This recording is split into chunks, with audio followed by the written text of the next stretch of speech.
Bien, bonjour à tous, il est 12h34, nous sommes avec vous jusqu'à 14h. On va recevoir aujourd'hui plusieurs personnes. Madame Francesca Fesfoul, bonjour. Bonjour. Merci d'être avec nous, avec elle on parlera un petit peu du fameux dossier du Centre des Arts. Ensuite, nous parlerons avec monsieur Hubert Vatnet-Tioupin, bonjour. Bonjour. Et aussi avec Pierre Goubing, puisque c'est le 100e anniversaire de Gérard Lauriette, Papa Yaya, qui a été créé. On en parlera plus tard.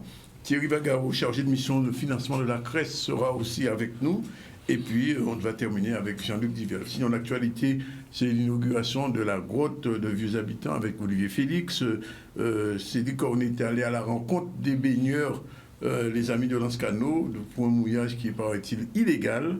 Des voiliers, Vianney Valverde était sur place. Ce week-end, on a inauguré le stade de Trois-Rivières, enfin, après de longues années d'attente. Et puis, porte ouverte à Postbac à Bainbridge, une semaine pour valoriser l'excellence de la voie professionnelle, de la voile aussi professionnelle. Alors, il faudrait aussi avant annoncer la nomination. Il a gagné les élections à l'université. C'est Georges, M. Geoffroy. C'était pratiquement prévu, 28 contre 30 contre 28, je crois. Mais on aura l'occasion demain de le recevoir. Sinon, je vais profiter de l'antenne pour rendre un hommage à une personne qui m'était très chère, qui a disparu ce week-end. Et donc, on a eu j'ai eu beaucoup d'appels, beaucoup de gens de Guadeloupéens, mais même au-delà de la Guadeloupe, qui m'ont appelé pour saluer la mémoire de ma mère, Marcel Anatide Miché, qui est décédée. Et donc, je voulais lui rendre ce dernier petit hommage en direct, puisque aussi bien des politiques, M. Jalton, M. Chalus, enfin beaucoup de gens m'ont appelé, m'ont envoyé des messages de sympathie. Je le remercie. Je ne peux pas répondre à tous les appels, toutes les demandes, mais enfin, en tout cas, sachez que ça m'a fait chaud au cœur. Et j'imagine aussi que ma mère, quand elle va dire en fila ou là, on est là, mais elle aussi, ça lui a fait plaisir de savoir qu'il y a des gens qui ont pensé à elle ce jour difficile. Bon, quand on dit on maman qui a disparu, quand on seul maman, on va aider, on peut aider toute qualité d'autres monde, mais on peut aider son seul maman et donc il est parti. Bon, voilà, merci encore à tous les Guadeloupéens et non-Guadeloupéens qui m'ont salué. Alors, Madame Fesfoul, merci d'être avec nous, puisque le dossier du Centre des Arts semble vouloir rebondir, puisque la semaine dernière, il y a une délégation qui est venue sur place. Depuis 7 mois, il y a, vous le savez, des artistes qui ont occupé le Centre des Arts, ça s'appelle Artistes en Résistance, on les a reçus ici, mais le dossier du Centre des Arts n'est pas clôturé, au contraire. Alors, M. Sandronis, je voudrais avant toute chose vous souhaiter du courage et vous dire force, comme on dit chez nous, parce que pour être passé par là, on sait que c'est pénible. Bien Donc, sûr. Courage et force à vous. Merci. Concernant le Centre des Arts, ça fait un moment qu'on y travaille. Nous avons rencontré les acteurs de la culture, tous ceux qui occupent le Centre des Arts, mais pas que. Oui. Tous les autres artistes, nous en avons rencontré pas mal dans le cadre de différentes concertations, de visioconférences, et nous avons ouvert aussi au public, à la population, lors d'un webinaire, nous avons ouvert l'existence de nos travaux et ce que nous faisions. L'étape suivante, c'était de désigner un programmiste, et nous avions comme date limite le mois de février pour que ce programmiste nous fasse retour de son travail. Alors, dernièrement, il nous a fait part de ses travaux, de ses études, des conclusions, et nous avons eu la satisfaction de constater que ce qu'il préconisait, c'est exactement ce que nous demandions, et c'était ce que souhaitaient aussi les artistes. Alors, c'est un peu normal, me direz-vous, parce que nous avons travaillé avec les artistes à la réflexion, et lui-même, il a rencontré les mêmes artistes. Donc, il y a eu une convergence d'idées, et la proposition qui nous est faite, c'est celle que nous pensions être la bonne, à savoir le Centre des Arts de la Culture, un pôle d'excellence, avec 3 priorités, la formation, la création et la diffusion. Alors, concrètement, ça signifie quoi? Ça signifie que le bâtiment qu'on connaît maintenant, qui a été, il faut le dire, abandonné par le chef d'entreprise qui a eu des difficultés, va être arrangé, amélioré ou cassé, arrangé. Qu'est-ce qui va se passer concrètement? Alors, il a pour mission, entre autres, de ne pas toucher à la structure porteuse dans sa conception et de ne pas toucher au budget. Donc voilà un peu... Qui est de combien le budget? Alors, Cap Excellence a déjà versé 18 millions Oui. Sous ses propres deniers et il manque 17 millions. Donc nous pensons partager équitablement entre l'État, la région, le département, l'Europe et Cap Excellence. Au niveau financier, ça s'est réglé, cet aspect-là, parce que je sais que c'était l'un des problèmes. Oui, mais nous sommes en pourparlers. D'accord. Nous sommes en pourparlers. Donc il y aura vraisemblablement encore le président Jalton a fait de cela son cheval de bataille. Il veut absolument que les artistes aient un lieu de formation, de création et d'expression et de diffusion. Oui. Donc c'est le combat d'Éric Jalton et avec ses collègues des autres collectivités, avec l'État, avec l'Europe, il pense absolument pouvoir résoudre ce problème-là et arriver à donner aux artistes un espace qui leur convient à la hauteur de leur qualité. Parce que nous avons énormément d'artistes de qualité en Guadeloupe, il leur faut cet espace-là. Mais il faut aussi cet espace pour tous ceux qui d'habitude venaient d'ailleurs et qui venaient se produire en Guadeloupe et qui réclament ce centre des arts. Et donc, au vu de ce qui se passe maintenant, comment ça va j'ai envie de dire, s'organiser, puisque vous avez un programmiste, il y a beaucoup de choses. Je suis allé encore la semaine dernière au Centre des Arts, enfin on voit les images, il y a beaucoup de choses. Comment ça va se mettre en place? Est-ce qu'il faudra tout effacer, tout gommer, tout repeindre, ou bien alors... Non, tout le monde est bien conscient qu'il y a eu du travail de production qui a été fait là, et dans un contexte précis, et on dit que l'art c'est l'expression d'une souffrance. Oui. Donc on ne peut pas effacer d'un trait de plume, enfin, pour parler trivialement, ce qui a été fait. Oui. Donc, mais il faut aussi savoir que lorsqu'on reprendra les travaux, il va falloir quand même protéger les murs. Les murs doivent faire l'objet quand même d'une certaine protection contre les intempéries, contre les dégradations. Donc, nous allons garder le maximum d'œuvres. Tout ce qui est possible de garder. D'accord. Quand même, il faut quand même tenir compte des contraintes techniques. On ne pourra pas tout garder, mais on fera l'effort de garder le maximum. Alors, au niveau de ce qu'on appelle aujourd'hui les artistes en résistance, j'imagine qu'il y a eu des réunions avec vous la semaine dernière. Je crois que Florence Napri était avec vous. Plusieurs réunions, quand même. Plusieurs réunions. Est-ce qu'on arrive à une convergence de vues? Oui, mais nous connaissons leurs besoins et leurs besoins sont ceux que nous exprimons nous-mêmes. Nous les connaissons et nous avons pensé le travail du programmiste, nous l'avions pensé en amont avec les artistes. Mais il n'y a pas que les artistes qui sont en résistance, nous rencontrons les autres aussi. Et vendredi, nous avons eu une réunion très constructive autour du Centre des Arts avec l'ensemble des artistes. Ce sont les acteurs de la culture. Donc, ils connaissent mieux que nous ce dont ils ont besoin. Et nous tenons compte de ça. Il y a une convergence entre ce qu'ils veulent et ce que nous proposons. Alors, l'accent est porté par ceux qui occupent le Centre des Arts sur un tiers-lieu. Mais il faut savoir qu'un tiers-lieu ne peut pas être mobilisé pour un certain nombre de personnes. C'est tout le monde qui a besoin du Centre des Arts. Et nous sommes en train de réfléchir à un espace, et nous pouvons trouver cela, un espace pour les artistes, un espace de convivial, comme ceux qu'ils connaissent en ce moment. Nous sommes en train d'y penser. À l'intérieur même du Centre des Arts? Non, pas à l'intérieur du Centre des Arts. Hors Centre des Arts. C'est-à-dire qu'il y a un autre projet, alors, si je comprends bien. Ce lieu pour c'est la réflexion de Cap Excellence, parce que ce qu'ils souhaitent, c'est un lieu pour se rencontrer.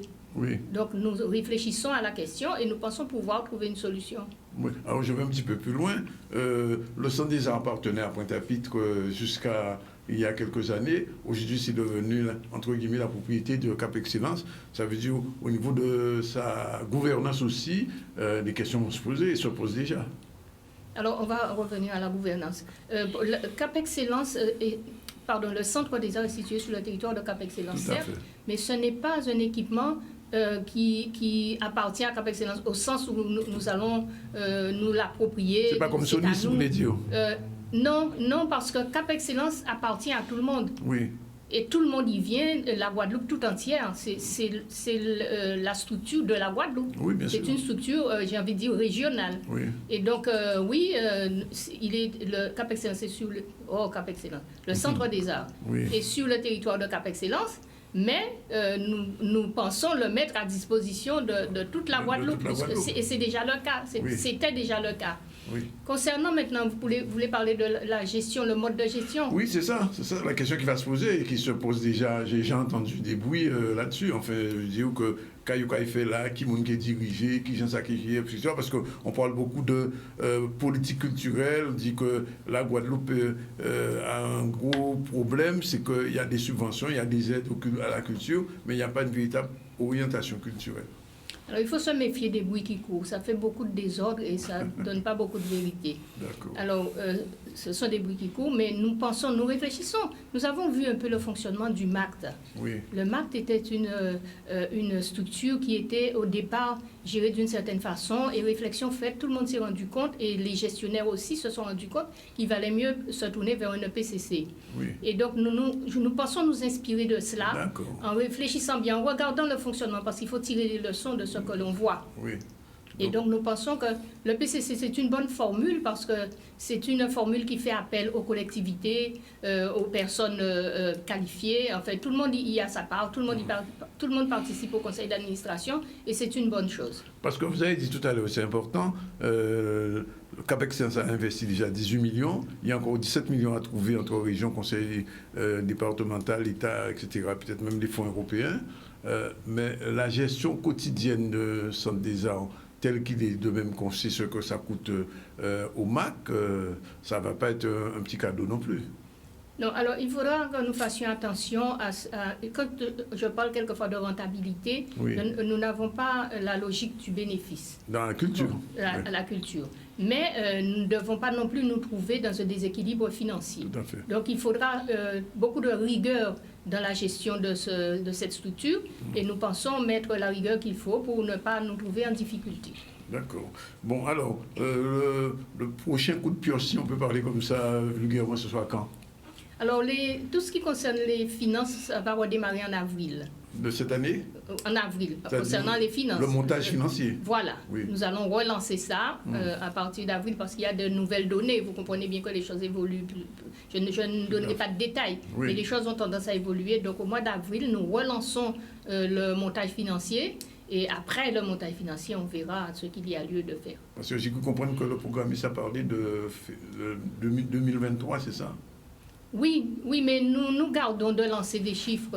Il y a beaucoup de dates qui ont été données, je sais. Oui, nous gardons de lancer des chiffres. Lui, il est programmiste, il est payé pour donner des dates. Hein. Oui. Il est payé pour programmer. Il s'appelle programmiste. Oui. Donc, 2023, c'est optimiste. Oui. Et nous serions satisfaits de voir les choses avancer en 2023. Mais nous attendons pour que les choses se mettent en place sérieusement. Alors moi, je vous pose la question, parce que vous êtes quand même responsable de la culture, vice-président de la commission culture au patrimoine capexien. C'est un poste qui est important, que vous occupez depuis plusieurs années. Est-ce que la rénovation, la relance, la renaissance, si on peut parler comme ça, du Centre des Arts, va impulser dans Cap Excellence d'abord, et peut-être au niveau de la Guadeloupe, une nouvelle orientation culturelle pour les artistes, pour les Guadeloupéens, etc. etc. Comment ça, est-ce qu'il y a une réflexion là-dessus déjà? Tout à fait, mais nous réfléchissons avec les artistes à la politique culturelle aussi. Hein. C'est important, une politique culturelle, parce que ce qui manque aux artistes, ce sont déjà, ils ont demandé une sorte d'ingénierie culturelle. Oui. Parce que les artistes ne sont pas des administratifs, ils ont besoin d'être accompagnés. C'est comme dans les associations, il faut du monde qui les accompagne, qui les aide à se débarrasser des problèmes administratifs qui les retardent. Oui. Et donc, nous pensons mettre ça au sein du Centre des Arts, mettre en place une ingénierie culturelle pour qu'ils soient débarrassés de ces soucis-là. Oui. Bon, en termes de formation aussi, les artistes, les professionnels ont besoin d'être formés. Ce n'est pas parce qu'on est professionnel qu'on n'a pas besoin d'une formation continue. Donc là aussi, l'accent est mis sur la formation, l'accent est mis sur la création. C'est pour cette raison que nous mettons l'accent aussi sur les résidences d'artistes. Oui. Les artistes ont besoin de lieux pour se ressourcer, pour se sentir à l'aise, pour créer en se débarrassant des problèmes, pour s'isoler, en se débarrassant des problèmes financiers et budgétaires. Et là, on veut leur créer cet espace-là pour qu'ils soient en mesure de créer de façon optimale. Oui. Dernier point quand même important. Outre l'aspect artistique, vous en parlez, mais il y a tout aspect technique, c'est-à-dire que quand on a un centre des arts, on a besoin lumière, on a besoin de son, on a besoin de tout un matériel électrique et aussi technique. Et ce qui manque en Guadeloupe quelquefois, c'est justement des lieux de formation pour ce genre de spécialistes. Est-ce que là aussi, il y a une réflexion qui est portée? Tout cela est pensé. Pensé, créé, former les producteurs, vous voulez parler des producteurs de spectacles. Tout ça, c'est prévu dans le cadre de l'ingénierie culturelle. Bon. C'est prévu. Il y a aussi le fait que techniquement, vous parliez de la technique, nous pensons à cette jauge de 1200 places, parce que les 1200 places, il n'existe pas de jauge de 1200 places en Guadeloupe, et nous disons que avec un artiste qui ramène du monde, s'il a 2 séances de 1200 places, il peut s'en sortir avec un moindre coût financier que s'il était sur 4 fois 200 places, par exemple. Vous voyez ce que je veux dire. Nous avons des salles en Guadeloupe, les salles ne manquent pas, et d'ailleurs nous pensons travailler avec les structures qui existent déjà. On ne va pas s'isoler, il faut qu'il y ait quand même concertation, qu'il y ait échange, mutualisation avec les salles qui existent déjà. Nous avons la salle Poteau aux Abîmes, mais nous avons aussi l'Archipel, nous avons la salle Robert Loison, nous avons toute une série, nous avons le centre Sonis. Oui, justement, j'allais poser une question. Quand des nouvelles du centre Sonis, est-ce que les choses vont reprendre progressivement? Mais le centre Sonis a toujours avancé, même en période de Covid, avec le respect des gestes barrières. Sonis ne dort pas. Savez-vous que Sonis... Il n'y avait pas de spectacle depuis quelque temps. Non, bien sûr. Bon, on ne pouvait pas aller en dehors du cadre. Oui. Mais vous savez que Sonis s'oriente progressivement vers le conservatoire. Oui, le conservatoire, oui. C'est une orientation que nous avons prise résolument avec M. Eddy Compère, avec Cap Excellence. Sonis s'oriente vers un conservatoire. Oui, donc il y aura de moins en moins de spectacles et de plus en plus de formations. Il y aura des spectacles puisque nous allons rénover la salle, le bois fouillé. Donc il y aura des spectacles. Il y aura des spectacles bientôt. L'un n'empêche pas l'autre. Bon, de toute façon, on va recevoir Eddy Compère ici bientôt. On saura un peu plus. En tout cas, on vous remercie d'être venu. C'est moi. Disons ça parce qu'on a tellement entendu depuis 2008-2007 la fermeture du Centre des Arts, tellement de dates. Bon, cette fois-ci, vous nous avez dit que c'est le bouillonnement culturel sur Cap Excellence, parce que savez-vous qu'on est en train de refaire aussi la Renaissance, vous le savez. Oui, ça, je le sais. Oui, bien sûr. Quel va être son rôle, justement, dans le dispositif culturel du Cap Excellence? Alors, le Cap Excellence va refaire avec l'aide de l'État la façade à l'identique, vous le savez. Oui. Mais pour l'exploitation même, ce sera une exploitation par des privés. Nous mettons le sol, la façade à la disposition de l'association, de la personne qui prendra en charge l'exploitation de l'espace. Ce sera une salle de spectacle de plus, c'est ça? Pas forcément, pas forcément. Vous allez en entendre parler en temps réel. D'accord. Bon, nous prenons mot avec vous, Madame Fessou. Nous vous remercions d'être venue. 12h51. Rapidement, on va faire un petit tour dans l'actualité. Inauguration de la côte de vieux habitants. Olivier Félix, c'est parti. Je peux partir. Monsieur Saboury, je peux partir. Ce projet-là, c'est le projet de notre Seigneur Jésus-Christ qui m'a accompagné pour porter ce projet-là. Mais en gros, je n'ai pas à me réunir pour dire voilà. Mais tous ils étaient fidèles, ils étaient heureux et heureuses, et ils sont contents. Et bien moi aussi, je suis content avec eux. Je suis heureux avec eux de ce projet réalisé à Vieux Habitants. Je sais qu'ils ont passé la journée, ils ont passé des après-midi, voire des débuts de soirée pour rendre ce lieu magnifique. Et juste à côté, nous avons fait l'acquisition d'une ancienne maison de la forêt. Et donc peut-être que certainement on aura affaire ici d'un lieu de visite, de pèlerinage, de tourisme religieux. En tout cas, ce qui est bien, c'est que les paroissiens, les fidèles sont contents ce soir. Et puis on a la présence de l'évêque Macaire, donc c'est Vieux Habitants comblés, en tout cas le maire que je suis, est comblé de cette belle cérémonie, belle homélie et de cette belle présence de la religion catholique sur Vieux Habitants. En tout cas, je sais que le maire, c'est le maire de tous les Abyssois, mais étant enfant même de catholiques et croyants et allant aussi à l'église, donc vous voyez bien comment je suis comblé et content ce soir. Oui, vraiment une très belle organisation, puis beaucoup de monde, effectivement. Il y a un besoin, vous savez, il y a un regain de spiritualité. Hein. Les gens ont besoin de prier, de retrouver l'intériorité. On leur a demandé d'être à la surface d'eux-mêmes par des distractions. Et puis soudain, les distractions ont été coupées en dehors de la télé, l'écran, etc. Donc il y a toujours d'ailleurs beaucoup d'hommes et de femmes très, très frustrés lorsqu'on est tourné uniquement vers l'extérieur. Je ne dis pas qu'il ne faut pas l'être. À un moment donné, il faut revenir à l'intérieur, revenir aux soins de son âme. Et c'est ce qui s'est passé ce soir. Même une petite réflexion, dire que tout le public était là, était à faux descendant, sauf les statues. Ça aussi, il faudrait peut-être un jour qu'on y pense. On va partir au gosier rapidement avant la pause. Frédéric Cornet est parti rencontrer l'association des baigneurs, les amis de Lance Canot. C'est un mouillage illégal pour les voiliers. Reportage Vianney Valverde.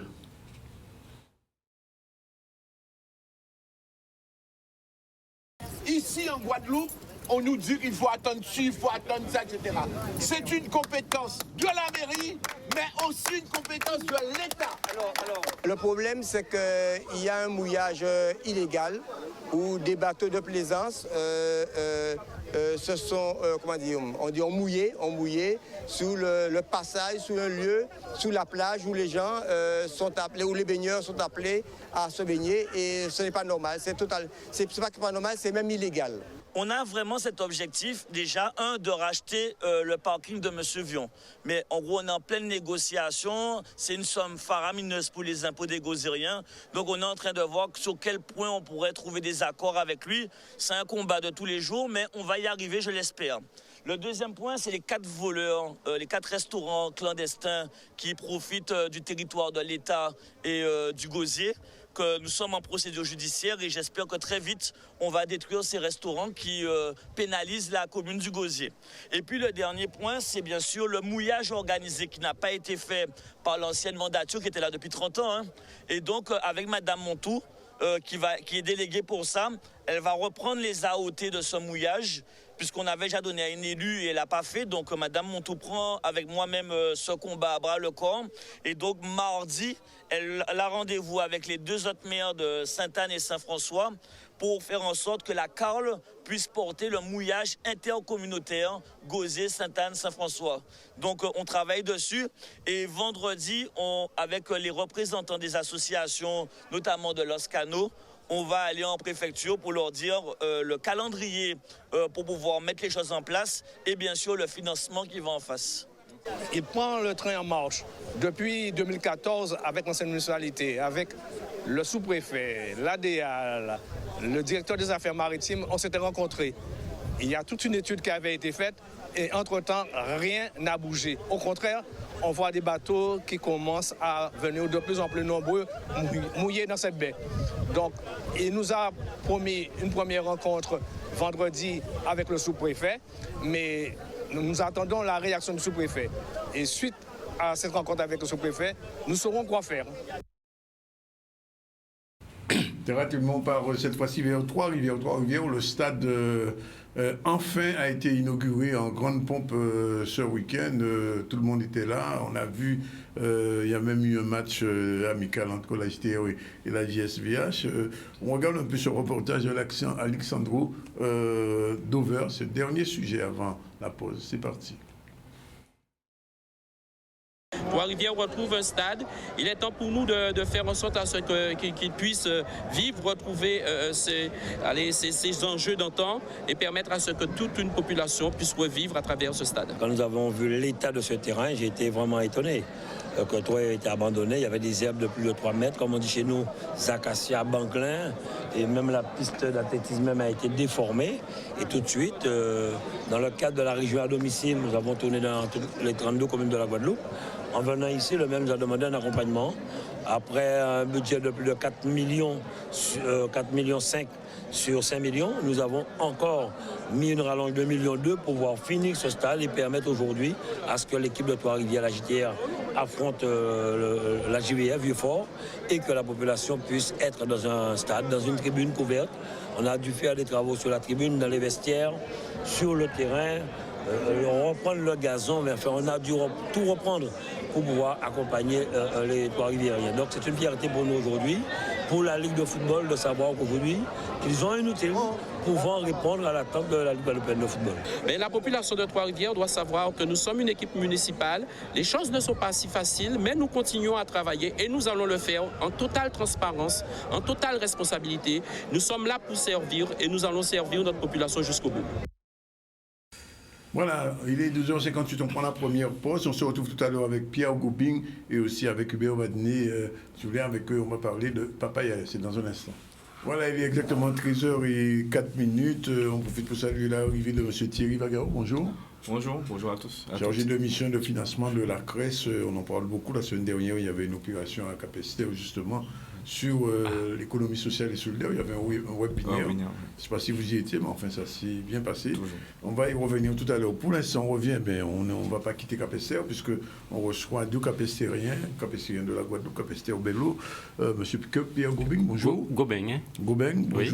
Bonjour. Goubing, agent d'animation au service culturel de la commune, de la ville de Capesterre-Bello, et puis Hubert Vadné, qui est responsable de l'association EG, mais qui est aussi psychologue. Alors, 100 ans de Gérard Lauriette, mais en cas de autres, des gens qui passent, qui sont Gérard Lauriette. Pagnolo, quand même, Pagnolo. À Cassignal, vous voyez quoi, nous en France actuellement? Peut-être les plus jeunes. En bas là, des jeunes, d'accord. Des gens qui ont moins de 20 ans, ils passent. Alors en bas là, alors moins de 20 ans, d'accord, mais en bas là, il n'y a pas de monde qui connaît Lauriette. Oui, ils ont le monde qui connaît, de 40 ans et plus. Et Lauriette, ils connaissent Papa Yaya peut-être. Oui, peut-être Papa Yaya. Alors, assez souvent, on a parlé de Lauriette, on a un interrogatif. Et là, on dit Papa Yaya, on va dire, ah bon, oui, d'accord. Ah, donc vous connaissez Papa Yaya, mais moins ce qu'il faut. Alors, il faut dire que c'est un maître d'école. Oui. Mais c'était un maître d'école et puis c'était on peut dire que c'était un objecteur de conscience. Aussi. On peut dire ça, un système. Et puis c'était un homme dans toute dimension, un intellectuel guadeloupéen dans toute dimension. C'est-à-dire un intellectuel guadeloupéen qui était capable de réfléchir à partir de la mentalité et de quand on dit, pas d'expression là, ça en créole probablement, pas ça, mais par rapport aux méthodologies créoles. Oui. Voilà. Et d'ailleurs, on a changé avec Lauriette, on fréquentait pendant un bon bout de temps, notamment avec l'Office municipal des sports de la culture à l'époque de Radio Bello. Là, il y a un certain animateur, nous, c'est Danik Zandonis, à l'époque. Et donc, depuis là, nous commençons un rapport avec Lauriette, un rapport, un rapport serré, et où la provocation était un outil à la fois de persuasion et de mémoire. C'est Lauriette qui a utilisé la provocation pour te faire changer. Ouais. Et donc, encore que depuis ce moment-là, moi personnellement, on a dit que Lauriette n'appartient pas uniquement à la Guadeloupe, mais maintenant au monde. On dit son Timo, il te dit bonjour. Oui. Je dis bon ça. Si vous avez en France, on a bâti, et on a un petit moment, on dit mon comité Gérard Lauriette, simplement. Il posté en France, ce qui est arrivé.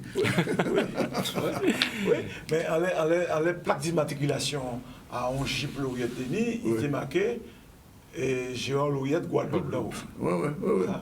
D'accord. Et donc c'était ça, c'était un homme. Alors c'était un instituteur, c'était un pédagogue d'abord. Oui. Pédagogue aussi. Bon, ça a été aussi un homme politique, il faut le dire. Il a été en prison à l'époque du Gong, enfin, etc. Ça a pris 67, mais il a été maire de Capesterre. Et c'était un pédagogue qui avait coupé avec. Il avait été éjecté de l'éducation nationale française et il a fondé une école. Oui. Il faut le dire, l'école Lauriette. Oui. Alors, on va même obligé de venir là, parce que, encore que peut-être que Danik plus habilité que moi à parler de Gérard, puisque moi, encore quand on l'a dit assez tardivement, dès qu'on parler d'elle, mais on l'a dit assez tardivement. Oui, c'est vraiment l'école. Mais ça, moi, mais dans pédagogie à Lauriette, parce que pour moi, c'est celle pédagogie qu'on connaît, et peut-être Mandé Alain d'Orville, et Georges Combé qui peut contredire moi peut-être, pas savent. Mais voilà une pédagogie qui était ni en fonction de remounage. On va parler de démounage à présent. Et Lauriette, pour moi, point fort à pédagogie, c'était d'abord remouner moun. C'est la question des yeux dans yeux, c'est ça. C'est-à-dire refaire moun à considérer comme un homme et après il peut apprendre. Et donc, à partir d'un petit pédagogue, là nous avons dit c'est un on pédagogue, un petit pédagogue, il va apprendre pédagogie. C'est génial, il faut dire ça, il ne faut pas perdre ça. Il va apprendre pédagogie dans les universités françaises. Ouais. Il apprend le peuple là qui a fonctionné et en fonction de ça, il apprend l'école jusqu'à baccalauréat, parce qu'il n'a pas TV, mon fait études. Et moi, sans te dire tout est là, c'est que là où moi, il fait études, moi, je deviens psychologue, il reproche ça. Il reproche ça, il ne peut pas dire ça directement, mais il peut dire moi, ouais, monsieur a fait l'école à blanc. Ouais. Et tu as entendu que. Il a dit blanc, mais c'est une façon entre guillemets. Parce que dès qu'on a une phrase à l'oreillette, là, on dit blanc, il dit ça n'existe pas. Ouais. Ça n'existe pas. Et quand on fait le papier, il a aussi tout le monde couleur là, ça peut être bon. Absolument. Alors, donc, c'est 100e anniversaire, hein, puisque à partir du 22 février, la semaine prochaine. Oui. Alors, comment ça va se passer? À partir du 22, c'est à l'initiative, bien sûr, de la ville de Cap-Esther, la municipalité. Donc, ça va passer Guijan, donc le 22, dès 16h. Nous avons rendez-vous au niveau du cimetière. Nous avons fait un dépôt des gerbes. Qui est anti-musique, etc. Et à partir de 18h maintenant, place de la mairie, qui est des prises de parole. Prises de parole avec plusieurs personnes, notamment la famille Lauriette, Michel Rovelas, des gens qui prennent la parole pour parler de Lauriette, parler des pédagogies, parler aussi de tout ça, il fait des trucs bien précis que nous avons fait à niveau là. Ça. Mais quand tu peux dire, c'est qu'en premier jet nous avons fait là, c'est que toute l'année là, il y a plusieurs temps forts, notamment durant la fête de Cap-Esther au mois d'août et aussi par la suite au niveau du mois de créole où nous faisons peut-être une soirée mystique comme Lauriette était mes mots là ça mystico-rationaliste bon nous faisons une soirée mystique donc c'est l'initiative aussi de la ville nous avons fait tout ça pour nous honorer grand homme là ça qui porte vraiment pour la Guadeloupe. Je prévois une exposition à livre Gaïmaki. Normalement, c'est au niveau de l'aigle aussi que nous fouillons dit dans là aussi qu'on dit et voir aussi Kaipé Nika nous peut trouver à niveau là ça aussi. Parce que faut savoir que M. Macky ont paquet de livres. En quarantaine de livres, assis tous les domaines qui peuvent intéresser en société, en civilisation. D'ailleurs, Lauriette écrit un projet de civilisation guadeloupéenne. Tout à fait. Donc, avec toute science qui nie, enfin, ça a été fait de côté, adapté à la population guadeloupéenne et à l'espace là, nous avons vu là, à partir de l'histoire là, nous là exactement. Même si Jodelan peut dire que Créole a changé maquillage, mais il bat Créole un bel ballon. Hein. Oui, il bat Créole un bel ballon, mais on n'est pas persuadé que l'objectif à Lauriette, ça n'a pas été de développer vraiment le créole. Hein. Ouais. Mais c'est bien avec l'eau. C'est indirectement. Ouais. Mais il était d'abord voulu utiliser la langue maternelle là pour faire monde comprendre les autres langues. Mettons à l'aise pour étudier. C'est d'abord ça. Ouais. Et donc, de ce fait, le créole ravine en bitin incontournable. Oui, c'est incontournable. C'est un outil. Et des structures mentales même parce qu'il ne faut pas oublier en bitin, c'est que là où il a commencé à parler créole pour tout le monde à l'école, l'école créole était interdite à l'école. À l'époque, là, ça, créole était interdit à l'école, donc c'est important. Alors, ça qu'on l'en est Lauriette pratiquement. Oui, c'est pratiquement ça. On l'en est Lauriette, encore quoi que là, ça, il méritait. Il méritait pour nous, et surtout aussi, nous, quand il vers les écoles, nous avons pas mal de plans avec l'éducation nationale, nous avons entré étudiants l'IVAI.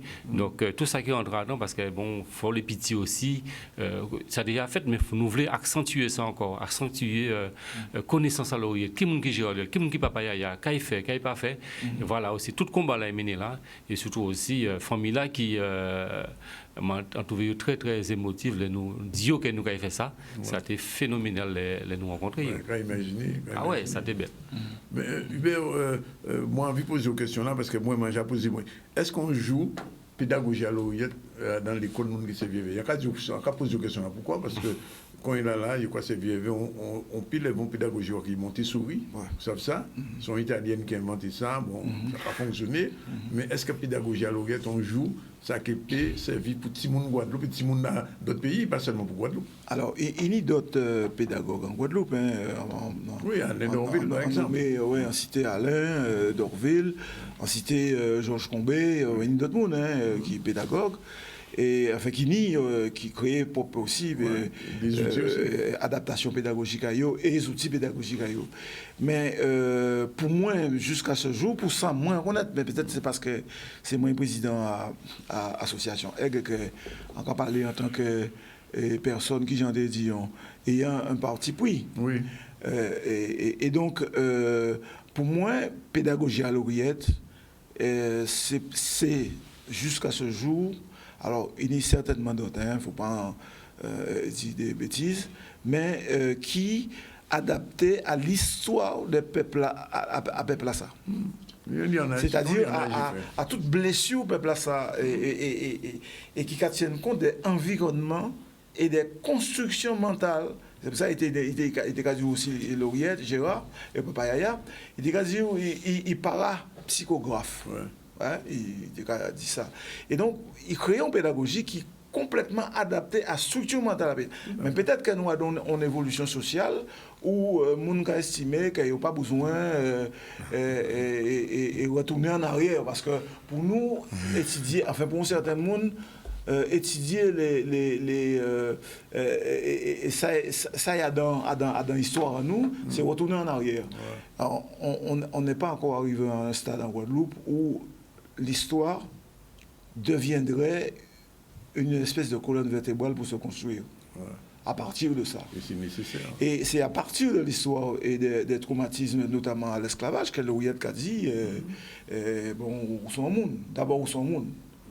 Et qui a commencé le travail. Alors, moi, je vais profiter, en passant nous pour combien de temps, profiter pour remercier quand même la municipalité de répondre à appel à ça. Et parce que, bon, pas d'avoir, Capestet quand même ne peut pas ignorer l'Oriette, c'est pas possible. C'est pas possible. Capestet, il y a un nom d'ailleurs. Même si vous, on dit, peut-être qu'il y a un monde qui ne peut pas connaître lui, mais en radical Capestet. Non, la radio, ça va des jeunes gens, on ne peut pas parler des gens à la génération. Absolument. Absolument. Mais nous bien comprendre. Et question, pour finir répondre, dire que nous ni un projet qui, objectif à terme, c'est que pédagogie à l'Oriette vulgariser. Oui. Et vulgariser de deux façons. Vulgariser sur le plan pratique, c'est-à-dire soutien scolaire, etc., des gens qui ni du mal dans le système de l'éducation orthodoxe, on peut dire comme ça. Et puis, en bibliothèque numérique, oui. En bibliothèque numérique, à partir de travail à Gérard, on lieu d'accueil pour les jeunes assis pour notamment pour accompagner les jeunes, pour permettre les jeunes, pour discuter, pour échanger avec les jeunes. Je crois que ça a des points accueil jeunes ou pige, oui. Et on bitait comme ça. Et en lieu culturel. Oui. Lauriette, c'était un homme de la nature. Lauriette tenait un rapport avec la nature qui c'était un rapport quasiment chamanique ou paganiste. Oui. Donc, et là où entrer dans l'espace-là, de toute façon, nous savons ça. Donc, les travaux ont commencé et puis ça a traîné. Mais encore quoi quelqu'un a commencé actuellement en mois d'avril avec promesse à la municipalité là. Tout à fait. Et donc nous pouvons commencer à travailler. Oui, on a confirmé ça. Tu peux dire effectivement nous avons commencé les travaux pour avancer et aussi que nous arrivions à tout ça nous voulons faire pour l'Oriette. C'est vrai que l'espace là, son lieu qui était ouvert pratiquement à tout le monde, hein. Tout le monde est rentré là. Donc, nous ne pouvons pas attaquer un bidon et l'espace là, pas ni pour à bouger. Donc, il faut que ça bouge et la municipalité décide de faire ça bouger. Oui, parce que quand manquait quand même en biographie à Lauriette. Hein. En biographie à Lauriette. Oui, nous avons une biographie à Lauriette. Qui est-ce qui fait? Oui. Enfin, en biographie. Non, nous avons une biographie, un livre qu'a dit. On monde pour écrire. On monde pour marquer. On peut faire appel à. On peut faire ça. Ou alors nous pouvons faire appel à M. Ronaldo.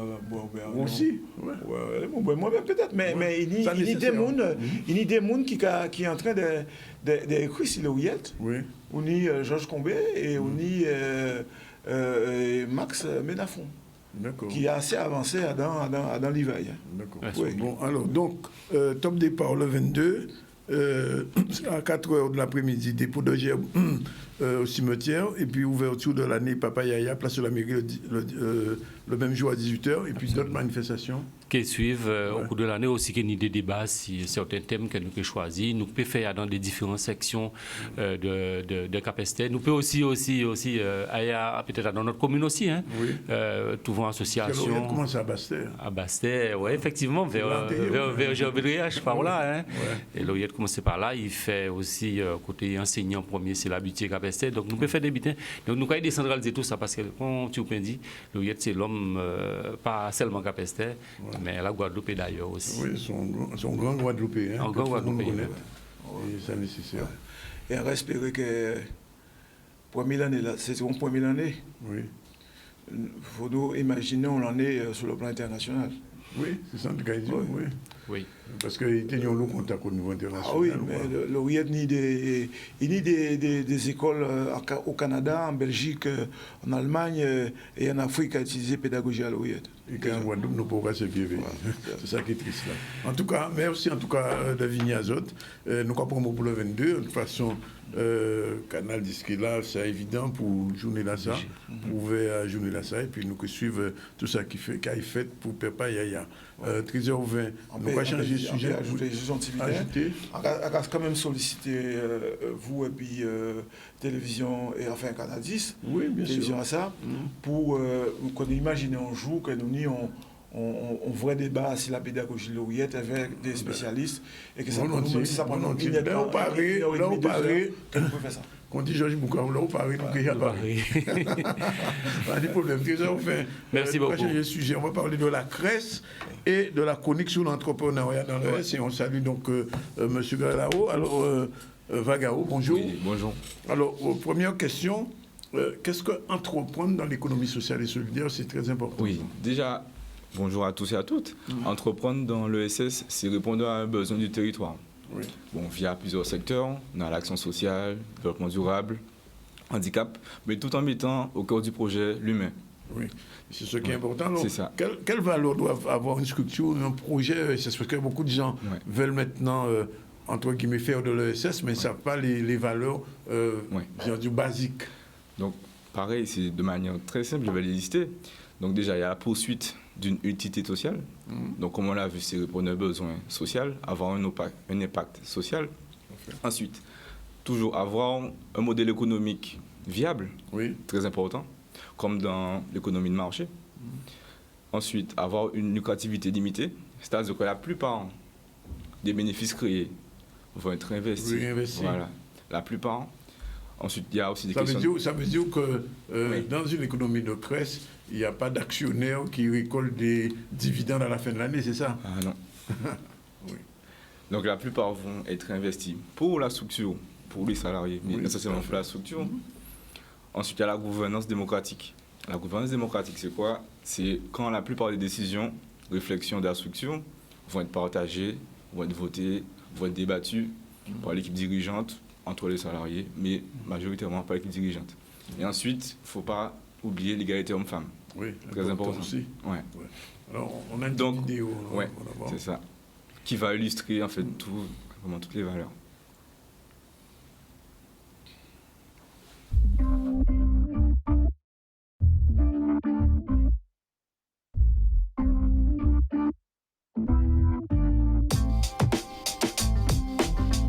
Je suis Yoann Julien, chef de projet des salons de coiffure solidaires Main de Fée. On existe depuis 5 ans sur le territoire de la Guadeloupe avec 5 points d'accueil, 5 salons de coiffure solidaires. Salons de coiffure solidaires qui répond à un besoin d'estime de soi. On lutte également contre l'exclusion sociale, donc on œuvre pour l'insertion également et pour l'inclusion sociale. L'idée, c'est de lier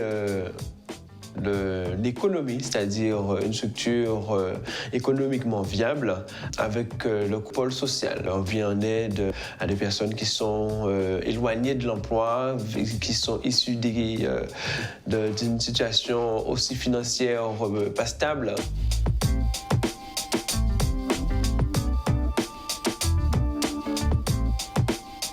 On propose un service qui est la coiffure à des tarifs spécifiques. On a proposé un tarif social pour les personnes qui sont demandeurs d'emploi, personnes retraitées avec des faibles ressources, des personnes bénéficiaires du RSA. Et on a un tarif solidaire, c'est pour les personnes qui sont en activité, qui travaillent. Et au niveau des recrutements, on a un personnel diplômé pour encadrer. On embauche également des personnes qui sont éloignées de l'emploi pour faire leur formation en interne au niveau de la coiffure.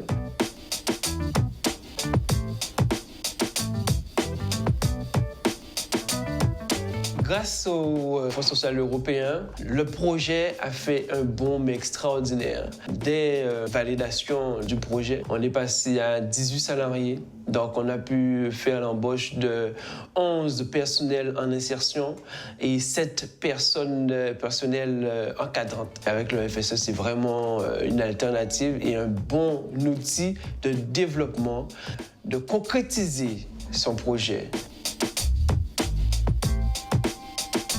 Pour les salons de coiffure solidaire main de fée, on a pas mal d'opportunités dans le futur, c'est-à-dire d'élargissement en termes de progression, en termes de nombre d'emplois qu'on peut également créer. L'ESS, l'économie solidaire, c'est vraiment une belle alternative pour réussir son entreprise.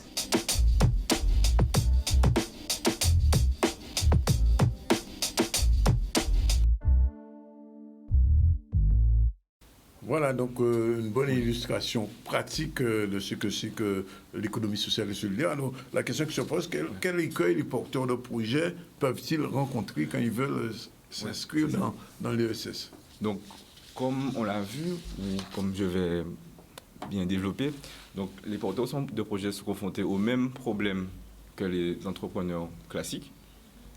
Le marché, le business plan, la demande, mais en plus, ils vont être confrontés à l'application des vertus de l'ESS qu'on a vu à la question précédente, à l'égalité entre bénéfices et redistribution, entre guillemets, réinvestissement des bénéfices, et aussi être crédible aux yeux du bancaire, du secteur bancaire, où c'est plus compliqué dans l'ESS, parce qu'on voit souvent que ce sont des associations ou autres. C'est pour ça qu'on force, on va dire entre guillemets, aux associations à faire leur business plan, à les consolider.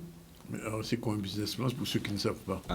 Un business plan, donc, c'est un document qui présente le projet, déjà, qui présente chaque, on va dire, partie du projet. Qu'est-ce qu'un projet? C'est-à-dire la partie marketing, la partie communication, l'enquête qui va générer la création de l'association ou de l'entreprise, la partie commerciale, la partie chiffre d'affaires. Donc, ça veut dire on va réfléchir à comment on va faire le chiffre d'affaires. C'est-à-dire combien de ventes par semaine, par exemple. On va estimer le coût de chaque produit. Donc, voilà, c'est ce document qu'on présente aux banques afin de, je ne sais pas, demander un prêt, de la trésorerie, des décaissement ou autre. Donc, voilà, c'est tout. Ce document-là, c'est vraiment important pour vraiment un développement, un changement d'échelle.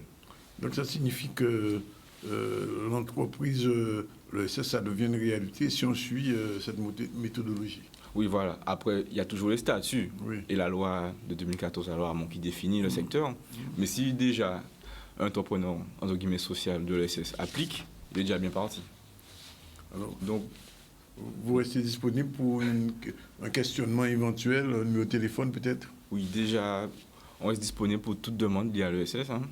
Donc, au 05 90 47. On va remettre le visuel, peut-être Yann. Voilà. Okay. Donc voilà, 05 90 47 34 32.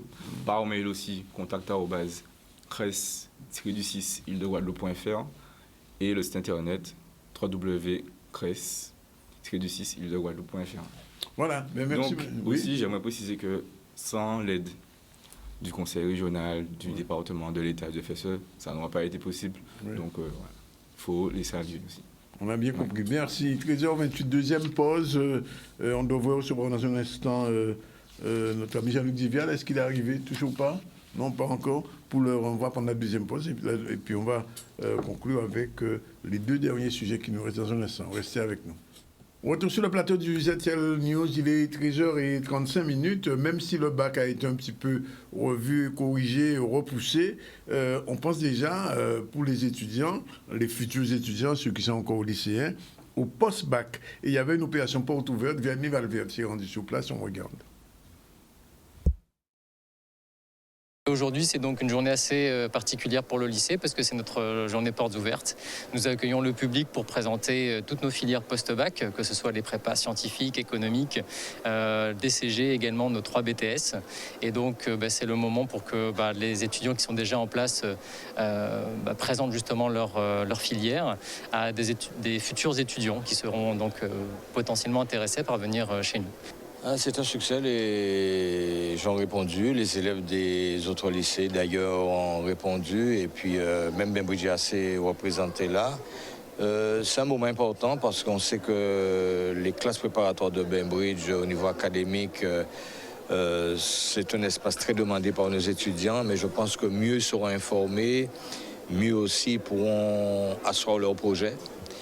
Nous sommes dans un espace compliqué. On a voulu aussi à travers ça renvoyer un peu de confiance, de sérénité, de maîtrise dans l'organisation de l'année prochaine.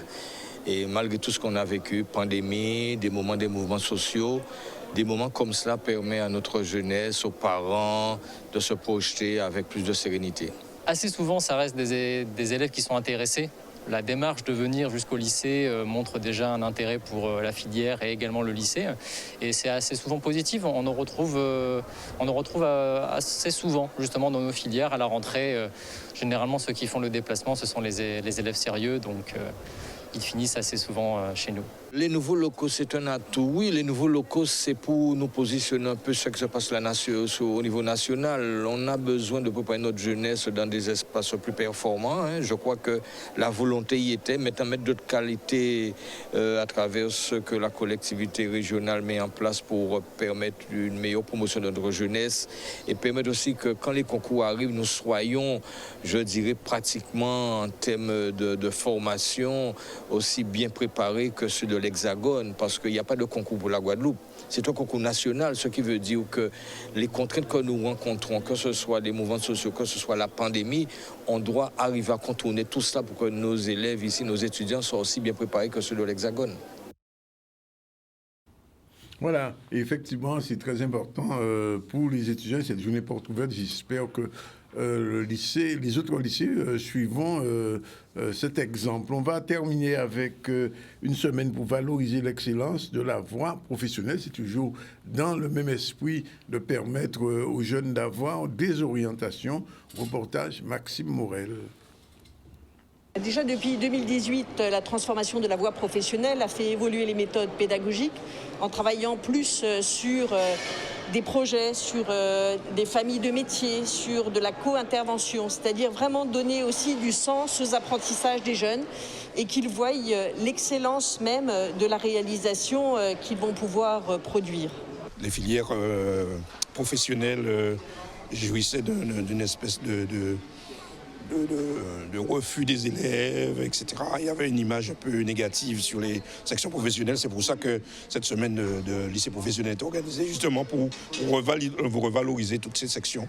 Et c'est bien que la rectrice ait choisi notre établissement pour mettre en valeur notamment les sections du bâtiment que nous faisons ici. Donc vraiment notre objectif, c'est de montrer l'intérêt de ces filières pour les jeunes, de rappeler aussi l'importance de ces métiers sur le territoire, les débouchés que cela rouvre, évidemment en tant que salarié, mais aussi ensuite en tant que chef d'entreprise. Voilà, il est 13h39. On va faire un rapide rappel des titres et de l'information. Nous avons reçu en début du ZCL Madame Francesca Fesfoul, elle est vice-présidente de la section de la commission culture et patrimoine du Cap-Excellence, avec elle on a fait le point sur la programmation d'un retour, d'une renaissance de du centre d'action culturelle, du centre des arts, pardon, pas le centre d'action culturelle, du centre des arts, le CAC, aujourd'hui occupé, on en parlera encore demain. Ensuite, on a reçu Pierre Gobing, agent d'animation au service culturel de la ville de Capesterre-Belle-Eau. Il était accompagné de Hubert Vadnet-Thioulé. Pourquoi ? Parce que, justement, le 22 février prochain va débuter l'année Papa Yaya. Bon, qui monde qui était Papa Yaya, mais si je ne sais pas connaître, je sais ça. C'était Gérard Lauriette, un enseignant, pédagogue. Il a été homme politique, il a été maire de Capesterre, mais c'est aussi son 100e anniversaire, s'il était encore vivant, de sa naissance. Et donc, la ville de Capesterre a décidé de commémorer, de célébrer une année Lauriette qui va débuter le 22 février et s'étendre jusqu'au 23 février de l'année prochaine. Donc nous aurons l'occasion, dès le 22, d'avoir des échos de ce qui va se passer. Mais pendant toute une année, il y aura des manifestations autour de Papa Yaya, qui a été un pédagogue extraordinaire. D'ailleurs, si on l'a toujours, c'est grâce à lui, parce que c'est écouté hier à Pone. Ensuite, on a reçu Thierry Vagaro, qui est chargé de mission et de financement à la CRES. Il a expliqué ce que c'est que entreprendre dans l'économie sociale et solidaire. Et ça aussi, c'est très important, puisque beaucoup de jeunes, beaucoup de personnes qui ont des associations ou des entreprises veulent faire de l'économie sociale et solidaire, mais n'ont pas la méthodologie. Eh bien, désormais, vous le savez, si vous voulez plus d'informations, Thierry Vagaro, 0590 47 34 32, ou le contact @cres-île-de-guadeloupe.fr. Vous pouvez, si vous voulez transformer votre association, entrer dans l'économie sociale et solidaire en respectant les valeurs de cette entité, bien, faites appel à ces gens de la CRES. Ensuite, nous sommes passés à l'actualité. L'actualité, c'était l'inauguration d'une grotte religieuse à Vieux-Habitants, avec le maire qu'on a vu, Gilles Otto, et Olivier Félix était sur place. Quant à Lucélie Cornet, eh il était avec les amis de Lanscano pour un mouillage qui est un petit peu, on va dire, piraté par un certain nombre de bateaux qui sont face aux baigneurs, et ça aussi c'est très dangereux. Il y a eu des accidents de ce type-là dans d'autres communes de la Guadeloupe, et donc il va falloir faire respecter ce littoral. Le stade de Trois-Rivières a été enfin inauguré, stade Eugène Henri Vandal. C'était ce samedi. Il n'y a pas que monde sportif, politique, etc. Parce que c'est un stade qui est attendu depuis très, très, très longtemps. Mais enfin, il a été inauguré. Puis on a fait un petit tour à Bainbridge où les filières post-bac, on essaie d'expliquer aux jeunes ce qui les attendent au lycée, ce qu'ils peuvent faire, les différentes filières. C'est une journée porte ouverte. Puis on a terminé, bien sûr, avec le Lamentin. On était très scolaire aujourd'hui, puisqu'au Lamentin, formation particulière, on a vu le principal du lycée, monsieur Tacita, Patrice, qu'on a vu. Et puis, on a fini. On a fini. Il est déjà 13h43. On vous remercie d'être avec nous aussi souvent. Et je remercie encore, je l'ai dit, tous les gens qui m'ont manifesté leur soutien à l'occasion du décès de ma pauvre mère. Voilà, c'est fini pour aujourd'hui. On se retrouve demain à partir de 12h30. La réalisation a été assurée par Yann, qu'on va retrouver demain à la même heure. Voilà, c'est fini pour aujourd'hui.